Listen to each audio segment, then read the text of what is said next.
So the title for the exhibition, How Flexible Can We Make the Mouth, refers to my own difficulties with breath. And throughout a lot of the different works I've been looking at for this exhibition, they're around humanity and actually what it means to be alive today, what it means to live through certain points of difficulty. So I do a lot of writing behind my work. There's always certain texts or scripts I'm working on, and sometimes they're finished and sometimes they're not. This particular exhibition has involved a lot more text than how I normally work. And when I write my text, the punctuation is really important because they're meant to be read aloud. And so when I punctuate, because I want people to remember to breathe, and often when I read poetry, I read other people's writing, it's hard to think of where the breath should be. And so it can become a bit of a panting exercise to get to the end of the line. Because so many of the issues I'm looking at are around the lack of humanity that's granted to certain people, especially if I think about the lack of humanity that's granted to queer people, to black people, to migrants, to asylum seekers, to people living in the precarity of geography.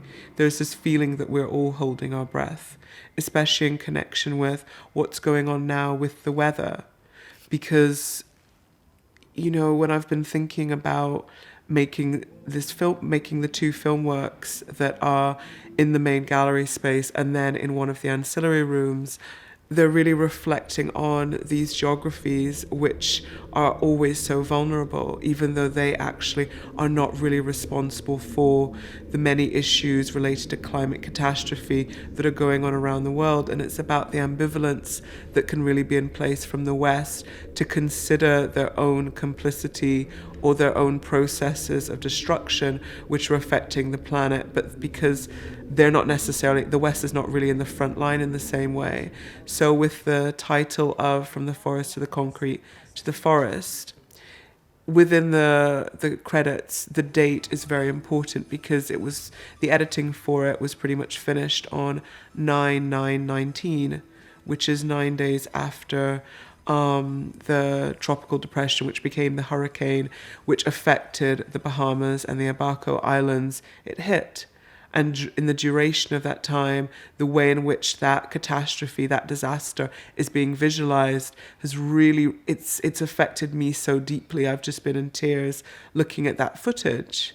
And then when I look at the news that's going on in the UK, instead of there really being much time dedicated to the fact that people are dying and people are living in such disastrous conditions, there's a really bright headline yesterday saying it's going to be sunny next week. We're going to have this wonderful period of sunshine in the UK. And that's the focus. So where is the understanding of the relationship between the circumstances that the West has put in place from slavery, from colonialism, from the Industrial Revolution, which have now created these conditions which are now furthering climate catastrophe and are essentially leading to the destruction of the planet? Oh, look all the area. We still need a boat. Get around. Since being in Dundee in the preparation for this show, I've been spending a lot of time in the print studio with all of the wonderful staff there, and it's been a really important process actually in preparing for the exhibition because it's allowed me to reflect on certain works which I knew were going to be in the exhibition with a bit of distance, but also to consider how news or images or histories are visualized. And one of the moments I wanted to reflect on was this encounter between Europe and the Americas, in particular looking at the arrival of Columbus in the Americas. And so I came across these prints by Thomas de Bry, who's an artist from the Netherlands. And I actually grew up knowing these images reasonably well because my father had a catalogue from an exhibition that was produced to create a counter-narrative of the celebration of Columbus's 500-year anniversary, which as a child I I was really struck by the violence of these images, but also how they created a particular ideology based on civilized or uncivilized, and what those opposing presentations of histories and of people and of encounters really suggested, and what that kind of lays the groundwork for to justify colonialism, to justify inequalities, to justify all of these different circumstances of abuse and oppression which we're still encountering today. And so in reflecting on these images, it was really important to me to kind of bring them up to date. And so because the process of also making the wood blocks and then making the prints from the wood blocks was so important, I thought it would be really useful for the audience to actually see one of the wood blocks. And so the one I chose was an image of Columbus encountering an Indigenous woman while she's in a hammock.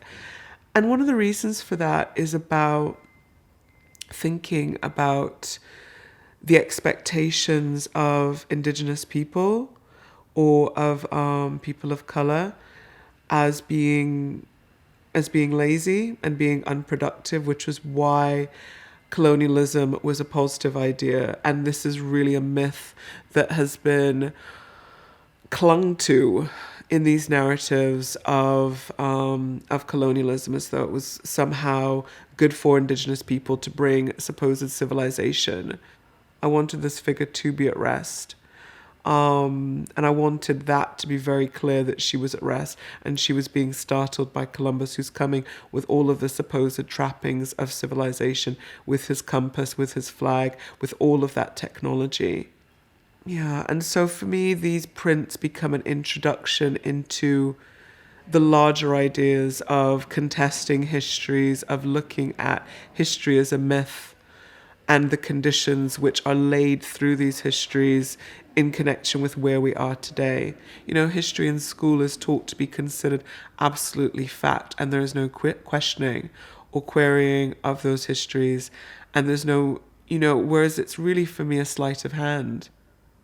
It is as much a myth as local folklore at times, because the witnesses who are there are, they've got their own biases that are in place affecting what they narrate.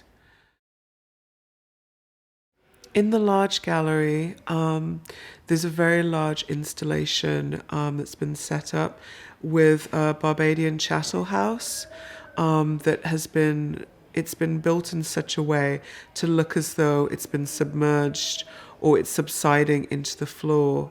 And where my family live in Barbados, we're very lucky within the Caribbean because we're just slightly out of range of the hurricane path. So it's very rare for us to encounter that many tragedies. And one of the tragedies which I did grow up, I was around for, was when we lost a Barbadian Calypsonian called Carew. It was a very funny but also highly topical Calypsonian, and it was in the late 90s when a hurricane hit. It shaved the coast of Barbados on the west coast, and his house fell in. It got almost washed away, and he died in the process of that. And so I wanted to speak of these particular moments of vulnerability where there's really very little infrastructure to support survival in these zones. I think so many conversations I had in the making of Between a Whisper and a Cry, which is the large projected film work, were around the hurricane season and my own anxiety and feelings of very complicated feelings of being in the West whilst I was making the film, but also being very aware of friends and loved ones, both in the Caribbean and in Miami and Florida, who were going through really terrible times preparing for these hurricanes, and then being in these moments where, okay, the hurricane's passed, we're now going to rebuild, but actually no, there's another hurricane following not that long afterwards. but yet there was a sense of ambivalence, or an expectation that rebuilding would be easy, or that rebuilding would really be possible in a very quick turnaround. And that house for me becomes a memorial to the fact that it might never get rebuilt. I don't know where Karau's house is now. It might still be there in that state of debris. You know, it's obviously will have kind of degraded more, but it's the fact that within these geographies, within the Caribbean, within the Southern America, there's always this state of rebuilding, but with very few resources. And one is always having to think very imaginatively about how to create a life, how to create a life in these precarious spaces. So the film's been split into 5 sections, and it responds to a poem which you find in the Anglophone Caribbean, which denotes each month as having a particular timing of the hurricane season. So it begins with June too soon, July stand by, August come it must, September remember, October all over. And it's a poem I've known since childhood. I'm sure it was around since my mum was a child. But it really needs to be updated because now the hurricane season comes much earlier. You can have hurricanes coming as early as April, and it can go on till November. And each month is meant to suggest where we are in the season. So right now the exhibition opens in September, and we are deep. We are deep in the hurricane season. The line is September remember. And I wanted the feeling of watching the film to be almost as though a wave has caught hold of you. So a wave has caught hold of you and you are being thrown up, and then you're also being buried underneath the waves, and you're gasping for air at different points. So it's a very choppy rhythm throughout the film. And it's also this feeling of breath, where I've spoken about the punctuation, is really important, because there are times when the breath is literally articulated as the sound of my own breath being part of the soundtrack. And that's meant to kind of almost remind you to keep on breathing, because you're now underwater. You're now underwater within this wave, within this soundtrack. And so there's a certain point in September where we're in a church, and this is a church of Spiritual Baptists, which is a Caribbean diasporan religion. There are lots of influences from West Africa, but you find the religion in different points of the Caribbean, mainly the Anglophone Caribbean, so St. Vincent, Barbados. You'll also find outposts in the US. The particular service which I recorded, Mount Pigby, they are actually residing in a credit union building in Barbados. And so there's a very ad hoc feeling within this church. It's not built for purpose.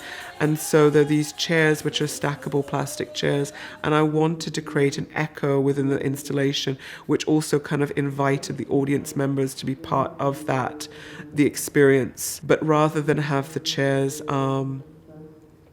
just exist, I wanted there to be a feeling of thinking about being in the water, thinking about the histories of being in the water, and also the same legacies of these journeys from colonialism to the present day, where we're still experiencing the crisis of people being transported, often in very difficult circumstances, across the Mediterranean. So there are chains amidst the chair legs, and that's to also remind us of these histories, because the chains are now used as ballast, but actually we now have this situation where people become ballast and they will be tossed overboard, and they were during colonial times, where people were just sent overboard because their value was more they had more value when it was going to be an issue of an insurance claim. And so it's really meant to bring that back to where are we within how we understand our humanity, and the loss of humanity that's happening around the world with certain bodies. Certain bodies aren't allowed to be human. What does that mean when certain people literally do not have the right to live? Boats are arriving in the Bahamas to take people to Florida for safety, and suddenly at the last minute the information changes and people are being taken off these boats again, essentially to a situation where they could be encountering their death because of cholera, because of additional storms coming. The people in the Bahamas, their humanity is in danger. And what does that mean for us in the West? How can we reclaim our humanity? What can we do?